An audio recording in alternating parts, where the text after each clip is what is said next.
Nissan Navara NP300.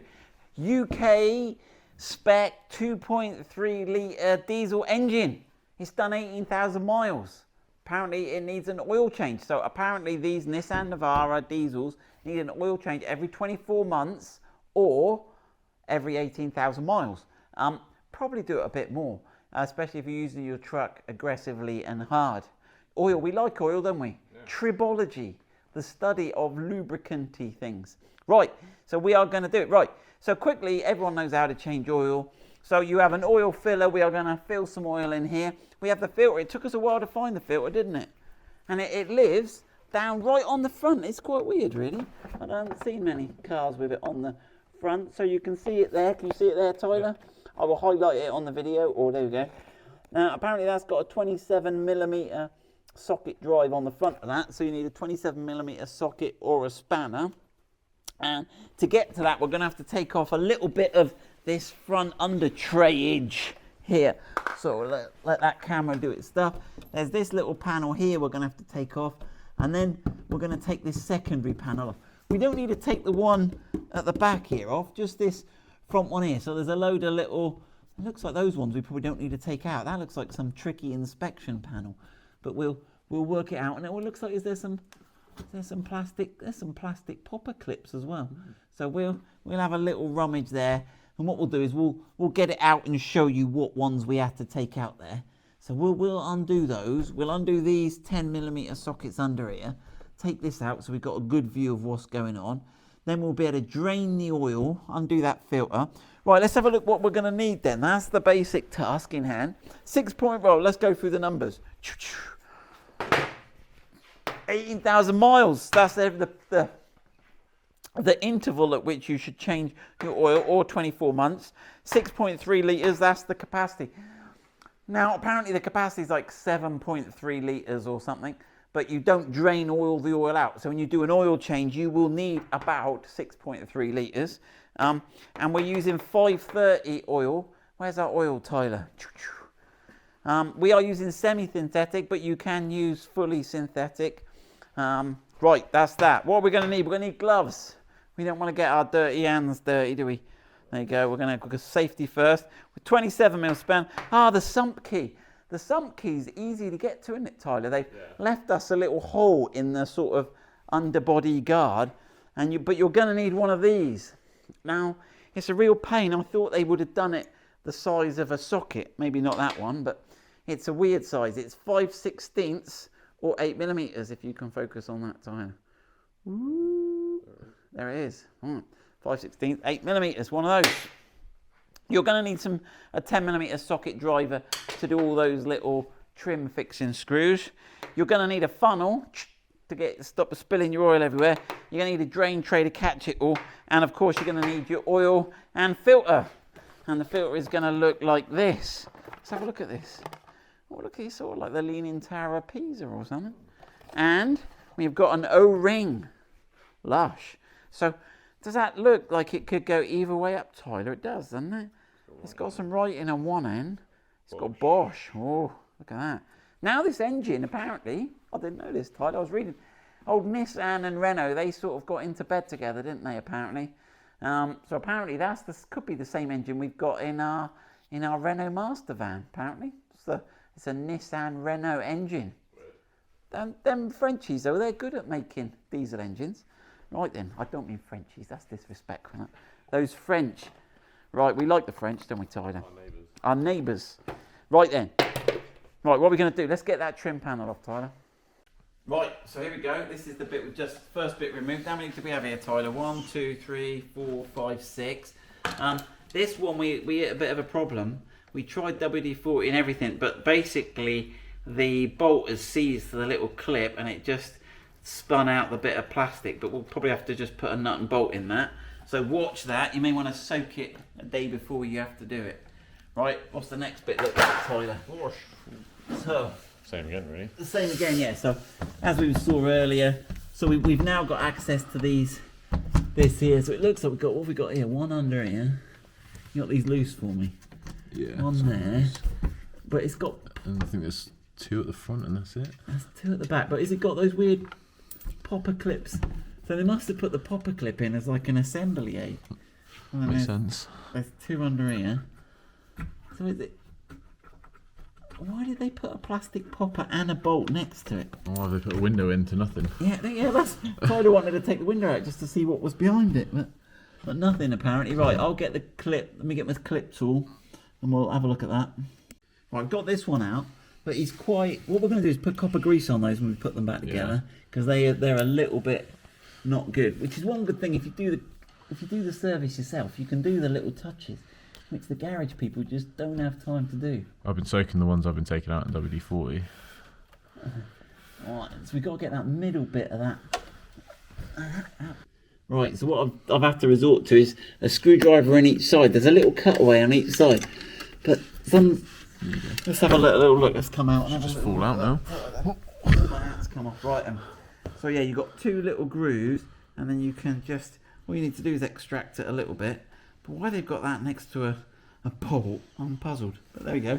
Right, at least they don't rust, eh, Tyler? Yeah. Right, so there we go. That should... They were liable to break though.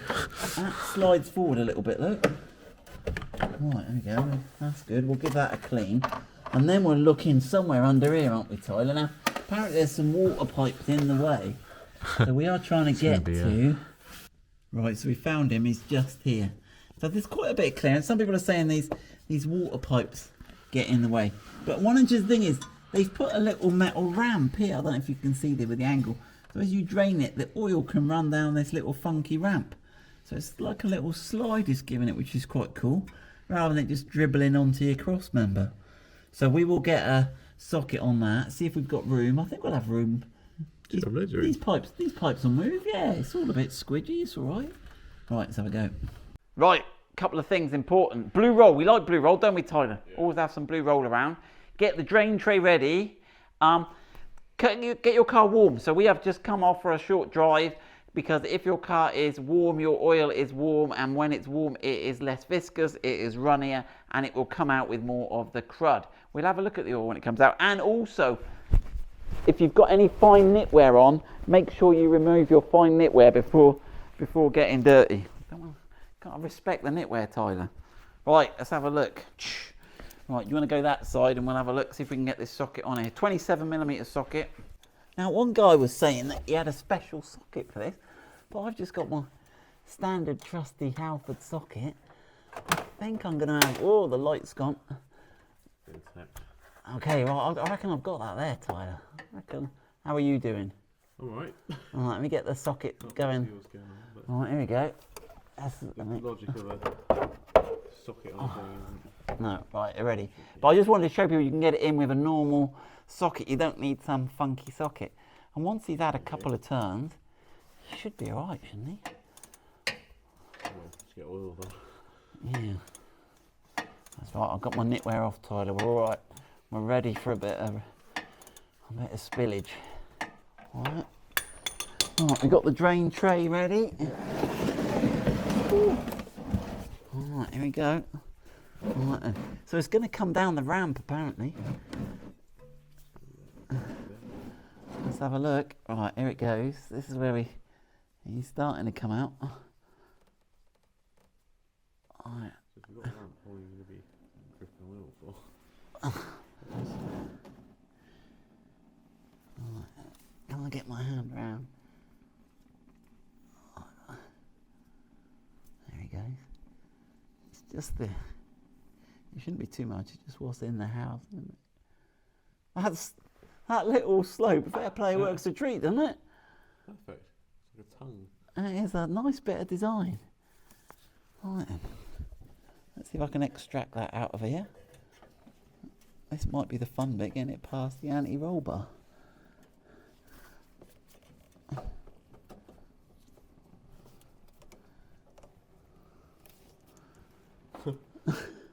I mean, I guess I don't need to take it out. I mean, I can extract the filter. It'd be nice to. It'd be nice to take it out and actually have a look at it and see which way that filter's in. And it's sort of retained in that. Unless I have to extract it. Oh, where do we need the O-ring as well? Yeah, well, the O-ring's on. Hold on. Is he going to come out the end here? No, there's not room out the end. you can you can glide along. There you go. Well, let's take him out. Let's extract the.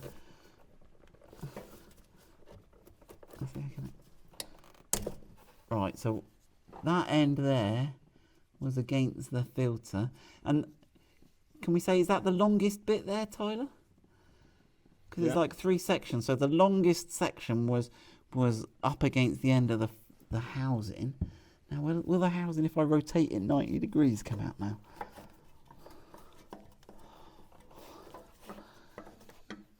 Oh, look!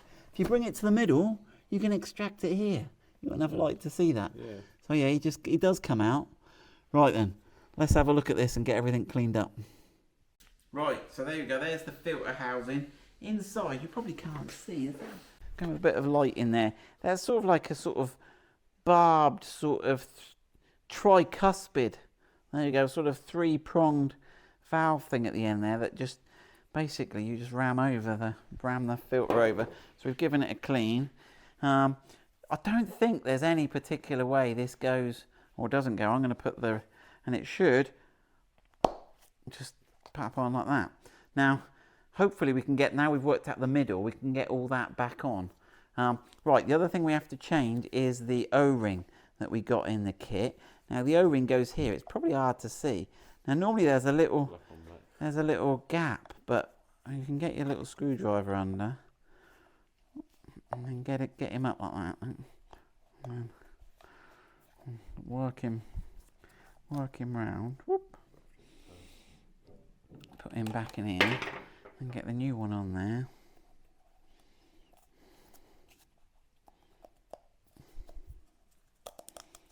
Right, but make sure you get him in the groove. So it's not that is the groove it was in. It's not in that end one. It's definitely in there. Or is it? I'm doubting myself now. No, look at that. Good job. There you go. So yeah, it is in that end one. So yeah, so don't get it in that one, because if you see that groove there, he isn't a groove. He's only a partial groove. So yeah, make sure you get it in that right one. There you go. Whoopsie. Right then, that's ready to reinsert, but let's drain the rest of the oil before we start putting it all back together. So we're on the sump plug now. Yeah.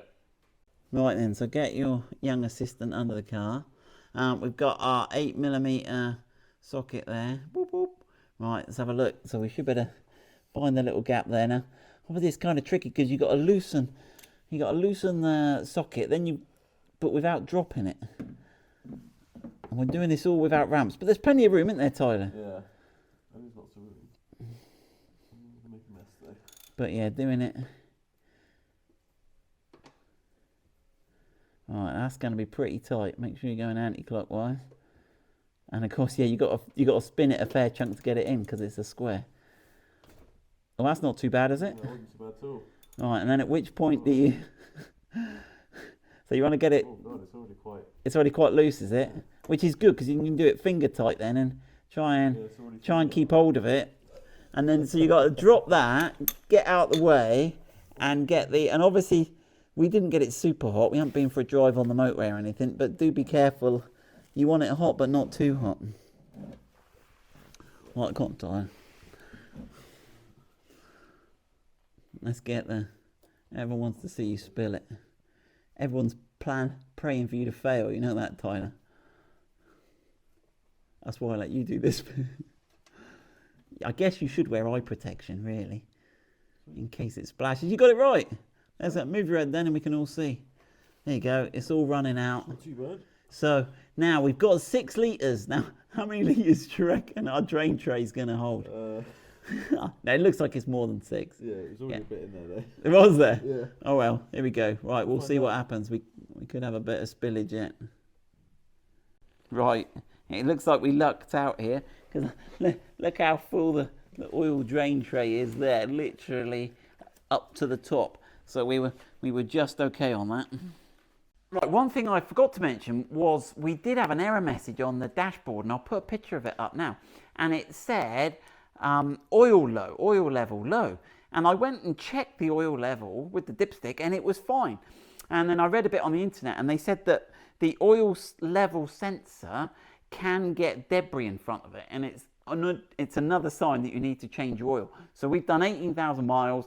We've got this low oil level, fake warning. So it's a good time. I wanted to have a look at the oil, but oh, have I got a leaky bag, Tyler? I thought I'd be clever and put it in a bag, but that hasn't worked, has it?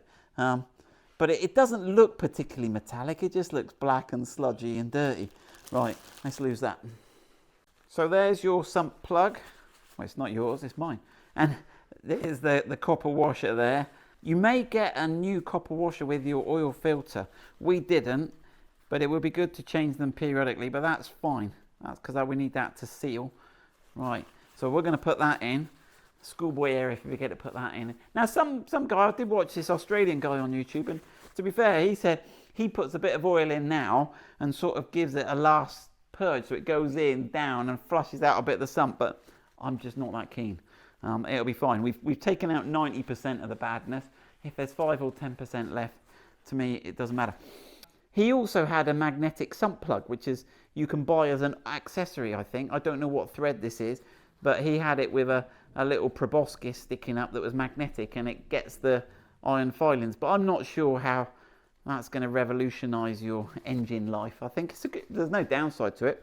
Right, let's get that back in, Tyler. There you go. Right, so here we go. Time to put the socket back in. So yeah, make sure you don't cross thread that. So you could turn it backwards till you feel it click, or just as long as you're not using a tool on it until you've got it came out easy enough, didn't it? I can see you spinning it there. You got like 4 or 5 spins on that, right? I find it quite easy because they're quite well lubricated. Yes, yeah. If you're experiencing friction, you're going to want. I think you cross-threaded it. Oh, I'm not sure if I've got the. Hold on, I'm not sure which way that's. I'm not sure I've got that ready for you. Yeah. Yep. Now, how tight? We should know a torque setting for that, but we don't. Now, you don't want it coming loose and falling out, but we don't want to strip the thread. But it is quite a big thread, isn't it, Tyler? It's not like a little M6. So I think you could put a reasonable amount of force on that. I think that's a reasonable amount of force, yep. There you go, accurately torqued. Right, so now we know that. Right, we'll now get the oil filter back on, and then we're ready to put some oil. Now, unfortunately, we can't, because of the angle it sits at, we can't put oil. I would normally, if I had a canister oil filter that was sat vertically, I would put some oil in it. But where this one's sitting horizontally, and what I'm worried about is that when the car starts, there's no oil for the first 2 or 3 seconds. But I think we'll be all right. Right, let's go. Right, so that is the... Now, I'm not going to... Let's clean everything up and not put the sump guard back on, just so we can check for oil leaks. Check everything's seated right. So, if we get rid of all the excess oil that we've got around the place now... Oh, is that not going to... There you go. Make sure we got rid of all that excess oil, and then we'll know if we've got any drips or anything. We've got something wrong. Get the oil off that pipe. Don't want oil on rubber bushes, can be detrimental. Get it all. Clean up my front chassis there. Right, so we are ready now to put in 6.3 litres of oil. Right, we have got 5 litres. We have got the filter in. We have got the plug in. I don't know if we need that. I think we've got a super proboscis on this one, haven't we? So we've got 5 litres here. So we'll get the 5 litres in first, which won't be the... I'm going to regret not using that. Ooh, yeah, we need a light in here, don't we? Yeah, let's get a torch. There we go, that's better. I just don't want to check it doesn't back up. It's going to take a bit of time to glug through. Right, here's the funky dip. It's a funky old dipstick, that one, isn't it? So let's have a look. We've put 5 litres in. So we should be a litre or so short. Let's have a look. Now, we're not looking too bad. So, if I hold it still, so it should be up to this mark here, but it's showing it's like halfway or 2/3 of the way. But when we start the car, it'll take some oil to fill that oil filter. Yeah. So I think we've got enough now to start the car. So let's start the car. It'll drop a bit, but it'll still have enough to pick up oil. I'm not going to starve it of oil. And then we can do a final top up then. We'll let it run just for 5 minutes. But when we start the car, we'll jump inside now. We'll look at the oil light and we'll just keep an eye to make sure that that oil light goes out quickly. We're looking for the oil light to come on. So where is the oil light? The oil light is there. Can you see it just next to the one? Yeah, you got it there. Yeah. Right, so let's start him up. Put foot on the clutch. So he's there, he's gone out. Brilliant. So it's picked up the oil, it's filled up the oil filter. We'll just let that run for 15 seconds and then we'll go and check the oil again. Right, let's have a look. Yeah, look, so he did shoot down, didn't he? So there we go. We reckon we put 5 litres in, so we now need to put the other 1.3 litres in. We'll put a litre in and then we'll do another check. Right, that is it done. We've checked the oil level, it's all good. We put the 6.3 litres in, we'll put that on. We will just run it for a little bit, then we'll put all the underbody guards on, put the copper grease on those screws because they're going to rust and you'll have a problem like we've got there. And that's about it. You could print a little sticker out and stick it somewhere on the car. If you can do that for me, Tyler, and just put like oil change, date and the mileage. Yeah. We'll print a little sticker out, we know that then. Stick it on the oil air filter box there. And then we'll remember when we've done it all. We're supposed to put it in a service book. Well, you can't stamp it, and we haven't got a service book, and this car's crash damaged, so I'm not ultra worried about that. It's more. I've bought cars before they've had their own service book. But yeah, just wrote it in what they've done. Just stick it on there for now. But there we go. Good luck with that if you're doing it. I hope that's given you some help and some ideas. Good luck.